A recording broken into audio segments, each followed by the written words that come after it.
Hi అండి. శ్రావణం start అవుతుంది అంటే దానికన్నా ముందే మా ఇంట్లో సందడి హంగామా స్టార్ట్ అవుతాయన్నమాట. అంటే క్లీనింగ్ ప్రాసెస్ రెగ్యులర్గా చేసుకునే క్లీనింగే అయినా బట్ ఇప్పుడు ఇంకాస్త ఎక్కువ ఉంటుంది.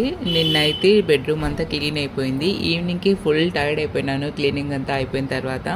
అయినా కూడా టెంపుల్కి వెళ్ళి స్వామిని దర్శనం చేసుకోవాలన్న ఆలోచన చాలా స్ట్రాంగ్గా ఉన్నింది.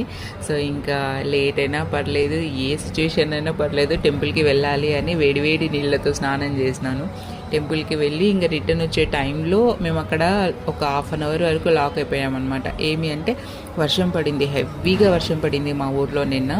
ఇంకా మేము వర్షం తగ్గి రిటర్న్ అయ్యే టైం 9-10 అయిందనమాట. ఇంకా ఆ టైంలో వచ్చి ఇంకా ఫుల్ టైర్డ్ అయిపోయినాను. వంట చేసుకునే ఓపిక లేక అక్కడే ఉన్న ఇడ్లీ అండ్ మోడ్లోకి వెళ్ళామన్నమాట. నేనైతే పెసరట్టు ఆర్డర్ చేసుకున్నాను. ఇంకా నా కూతురైతే మసాలా దోశ ఆర్డర్ చేసుకుంది. సో ఇద్దరు తిని ఇంటికి వచ్చేసాం.